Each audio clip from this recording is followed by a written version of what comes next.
बिस्मिल्लाहिर्रहमानिर्रहीम। अस्सलाम वालेकुम नाज़रीन, मैं अहमद फ़वाद हूँ और आप मेरा यूट्यूब चैनल देख रहे हैं। नाज़रीन, तीन बड़ी अहम खबरें आज की व्लॉग में मैं आपके सामने रखूँगा। सबसे पहले तो ये कि इस वक्त बहुत सारे लोग कंफ्यूज हैं कि असल में पर्दे के पीछे हो क्या रहा है।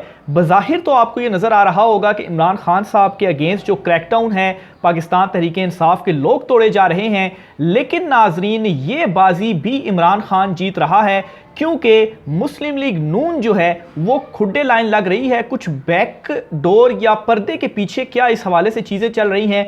मौलाना फजल रहमान अचानक से भागे भागे बाहर क्यों चले जाते हैं और नवाज शरीफ अभी तक पाकिस्तान क्यों नहीं आ रहे। अगर जो है वो डील हो चुकी है, क्रैकडाउन भी हो चुका है, तो बहुत सारी ऐसी चीज़ें हैं। इनसे आज पर्दा उठाने की मैं कोशिश करूँगा। दूसरे नंबर पर नाजरीन, 5 जर्नेलों का क्या मामला है।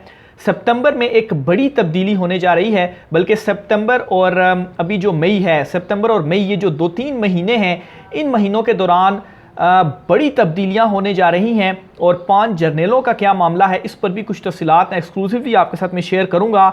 जनरल नदीम अंजुम के हवाले से क्या एक गेम डाली जा रही है जो कि DGISI है, इस पर भी कुछ दावे हैं, कुछ तफसीलात हैं, वो भी आज के व्लॉग में आपके सामने रखूँगा।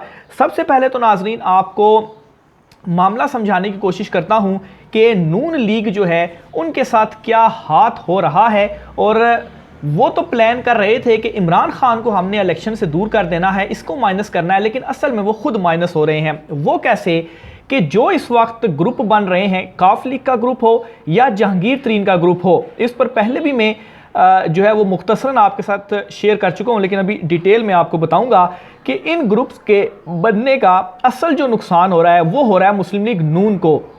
पाकिस्तान तहरीक इंसाफ के जो लोग हैं वो ज़रूर जा रहे हैं, जहांगीर तरीन ग्रुप में भी जा रहे हैं और काफ लीग में भी जा रहे हैं। ज़्यादातर तो पाकिस्तान तहरीक इंसाफ से जो गए हैं वो तो किसी भी जमात में नहीं जा रहे और उन्होंने सियासत से ही किनारा कशी इख्तियार की है।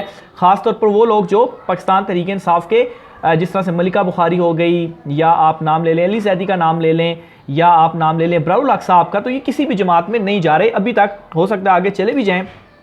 लेकिन जहांगीर तरीन का जो ग्रुप बन रहा है, इस ग्रुप के बनने से होगा क्या कि जो ये वोट अगर लेते हैं या इनके जो लोग इक़्तिदार में आते हैं, वो पाकिस्तान तहरीक इंसाफ को नहीं तोड़ेंगे, वो असल में तोड़ेंगे मुस्लिम लीग नून को। और ये भी आपको बता दूं कि जहांगीर तरीन ने इनकार किया है कि वो मुस्लिम लीग नून के साथ जाकर शामिल होंगे। वो अलहदा से ही अपनी जमात बना रहे हैं और वो अलहदा से जो इलेक्शन लड़ेंगे, मुस्लिम लीग नून के साथ इत्तेहाद नहीं होगा, उनके अगेंस्ट अपना जो उम्मीदवार है वो खड़ा किया जाएगा। तो ये वो असल नुक्ता है जिस पर नून लीग के अंदर इस वक्त सख्त परेशानी और सख्त मुश्किल में है कि ये क्या हमारे साथ हो गया कि एक साल से सारे का सारा गंद हमारे ऊपर आकर फेंका गया।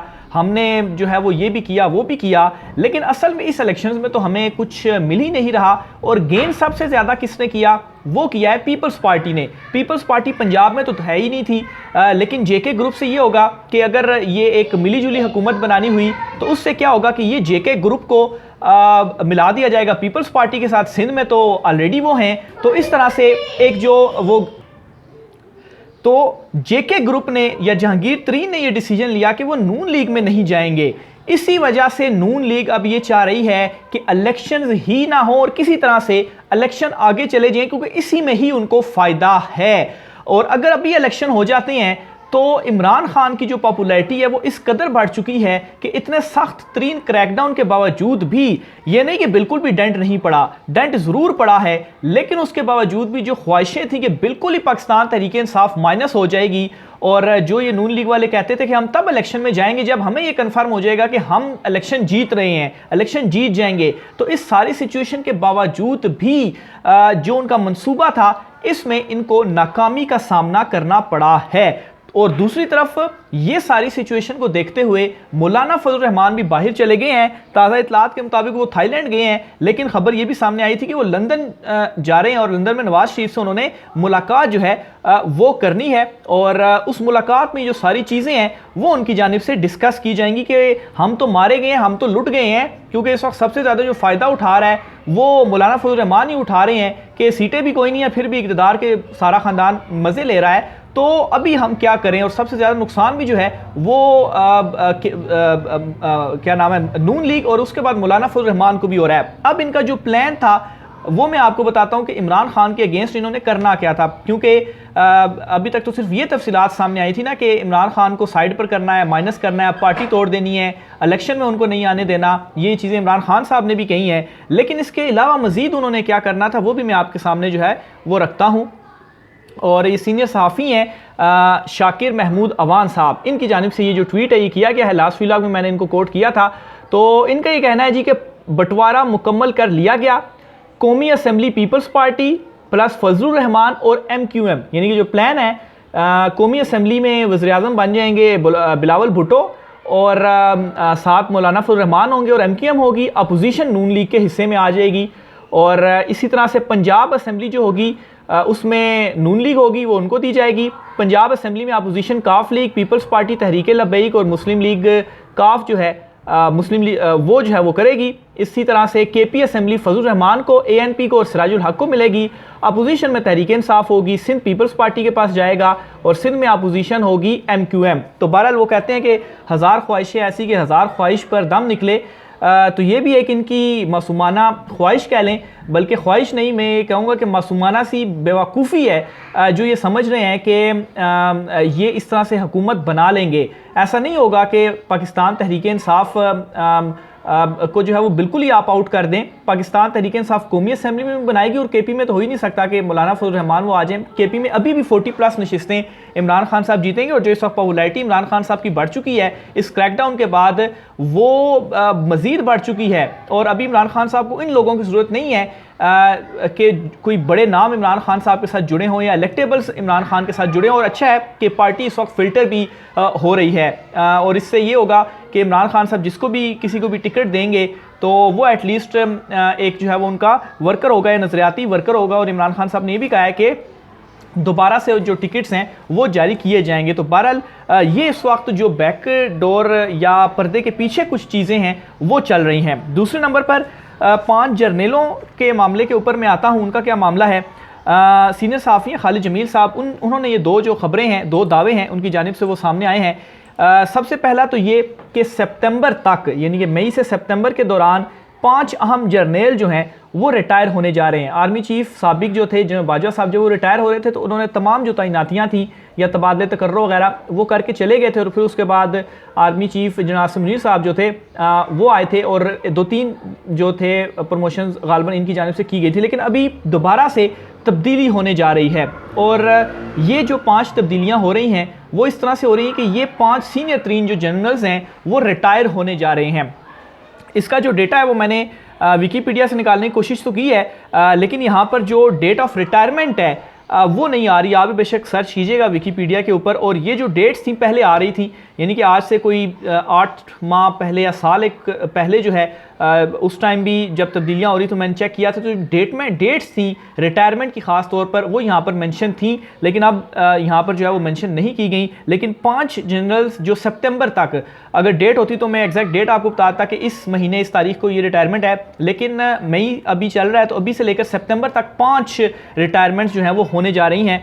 और इसके मुताबिक जो इस वक्त बताया जा रहा है वो ये कि जो है लेफ्टिनेंट जनरल मोहम्मद आमिर जो कोर कमांडर गुजरावाला हैं, मोहम्मद चिराग हैदर जो कि inspector general training and evolution, इसके अलावा जनरल नदीम अंजुम जो कि DGISI हैं, Khalid Zia military secretary GHQ और इसके अलावा Mohammad Saeed chief of general staff GHQ। तो मोहम्मद सईद साहब का नाम जो है वो 6ठे नंबर पर, अब 5वें नंबर पर Ali Aamir Awan chairman Pakistan ordnance factory हैं। लेकिन जो दावा किया जा रहा है या जो इस वक्त तफसीलात बताई जा रही हैं वो पहले 4 और 6ठे नंबर पे जो जनरल हैं ये जो है वो रिटायर होने जा रहे हैं। लेकिन अब इस रिटायरमेंट के बावजूद ज़ाहिर सी बात है एक रिटायरमेंट होगी और फिर नई तैनातियाँ भी जो है वो होनी है। लेकिन इस दौरान जो रिटायरमेंट होनी है जनरल नदीम अंजुम जो कि DGISI हैं, इस हवाले से भी ये अब मामला या ये दावे सामने आ रहे हैं कि हुकूमत ये इरादा रखती है कि इनको मज़ीद तोसी दी जाएगी और मुमकिना तौर पर 1 साल की जो तोसी है वो इनको दी जा सकती है। और हुकूमत की अब ये ख्वाहिश है कि ये इस ओहदे के ऊपर बरकरार रहें और 1 साल तक ये इस ओहदे के ऊपर रहें। हालांकि रिटायर होने जा रहे हैं, लेकिन फिर भी ये जो मामला है वो इस वक्त चल रहा है।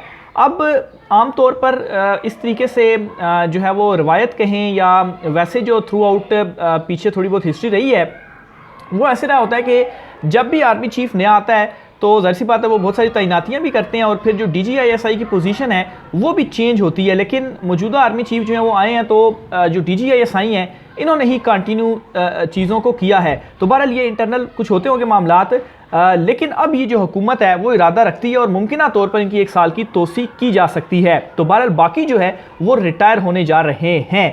तो ये नाज़रीन इस वक्त कुछ जो मामलात हैं वो चल रहे हैं और इनको तोसी क्यों देना चाहती है हुकूमत, ये एक बड़ा सवाल है।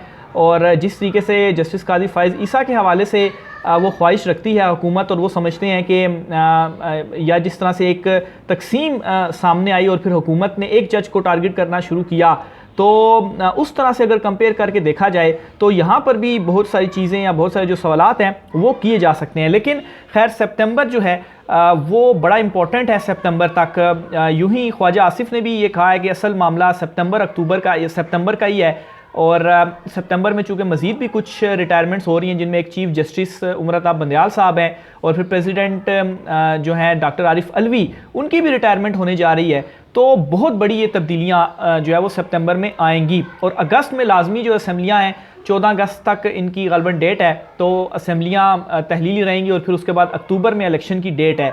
तो मामलात आहिस्ता आहिस्ता तब्दीली की तरफ भी जा रहे हैं। अभी ये वाले जो 2 मई है, आगे जून जुलाई होगा, तो बल्कि मई तो एंड भी हो गया। तो इमरान खान साहब इसीलिए कह रहे हैं कि मैं कुछ सरप्राइजेस बड़े देने जा रहा हूँ।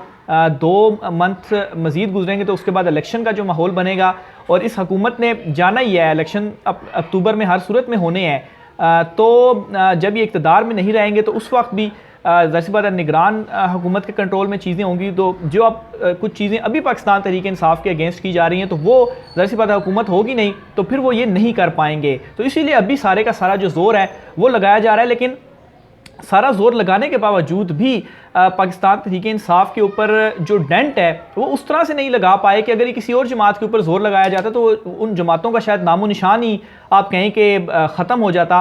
और हिस्ट्री में भी अगर इस तरह की कुछ चीज़ें हुई हैं तो उसको भी जो है वो कहने वाले कहते हैं कि इतनी ज़्यादा शिद्दत में नहीं हुई थी जो कि अभी पाकिस्तान तहरीक इंसाफ के अगेंस्ट हो रही हैं। बहरहाल देखते हैं इसमें मज़ीद क्या चीज़ें जो हैं वो सामने आती हैं। राय का इज़हार कीजिएगा, मुझे इजाज़त दीजिए। अल्लाह हाफ़िज़।